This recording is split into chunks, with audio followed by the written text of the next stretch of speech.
Wah, teman-teman, karena baiknya Tuhan, hingga di awal April ini kita masih bisa bersama-sama lagi untuk bercerita kembali. Bagaimana aktivitas kalian dan bagaimana kabar kalian di hari ini? Semoga semua hal yang kalian jalani dan yang kalian miliki di sekarang ini selalu dalam keadaan baik-baik saja. Amin. Teman-teman, di konten aku kali ini, aku mau ngebahas yang topiknya banyak dari kita yang gagal.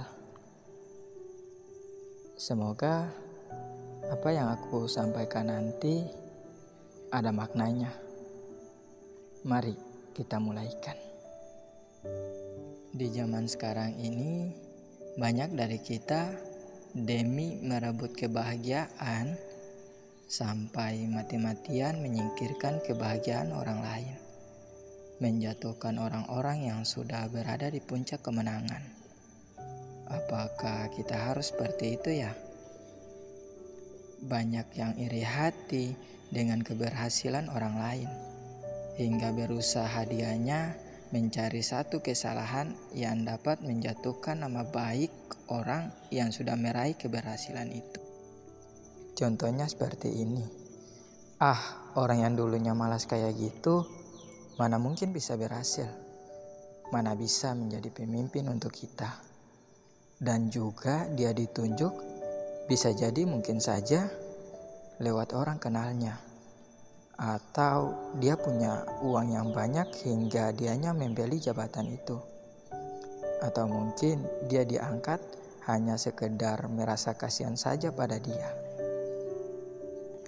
Entah teman-teman mau sepaham dengan aku atau tidak, tapi aku mau bilang ini. Mungkin dari keberhasilan orang itu dikarenakan dia punya semangat juang, punya motivasi yang besar. Dengan pemikirannya bahwa kalau hari ini aku berjuang, pasti ke depannya aku akan menjadi pemenang. Meskipun dulunya aku malas, kalau hari ini aku rajin demi merubah hidupku, sudah pasti nanti aku akan dapatkan hasil yang sesuai dengan ekspektasi.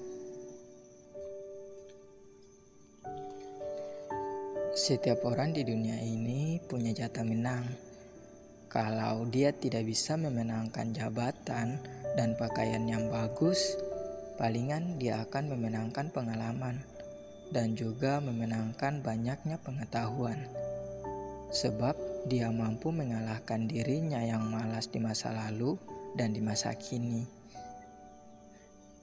Teruntuk kita yang hari ini masih hidupnya biasa-biasa saja, meskipun usaha kita sudah dengan begitu sungguh-sungguh, jangan cemas, jangan putus asa. Hari ini boleh saja kita gagal. Hari ini boleh kita tidak memperoleh hasil yang baik. Percaya dan tidaknya, ke depan pasti kita akan memperolehnya. Intinya banyak berdoa dan berusaha. Terkadang begini, kita cenderung terlalu terfokus ke satu hal hingga kita lupa bahwa kadang rezeki itu datangnya bertolak belakang dengan yang kita inginkan. Tuhan menghadirkan makhluk lainnya di dunia ini dengan tujuannya untuk menjadi gambaran teruntuk kita khalifah di dunia ini. Kita lihat seekor cicak yang tidak bisa terbang.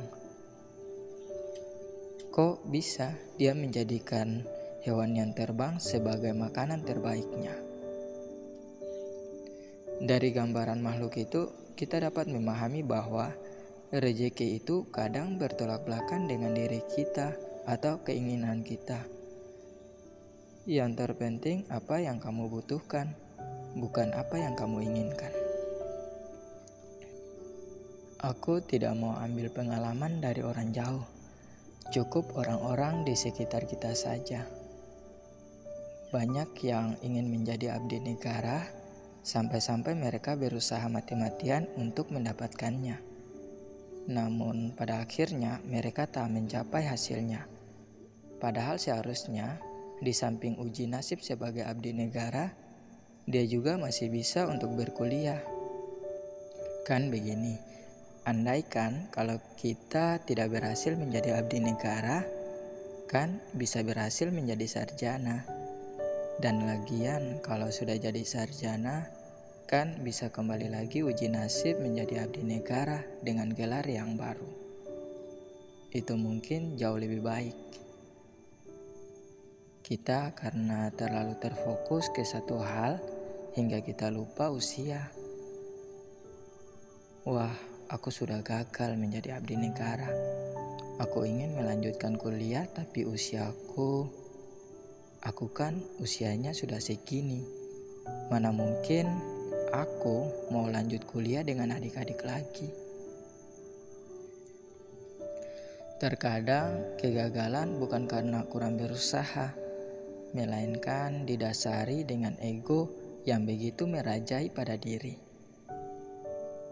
Banyak hal di dunia ini yang harus kita coba. Banyak hal di dunia ini yang perlu kita nikmati. Semua hal yang tersedia di dunia ini untuk kita.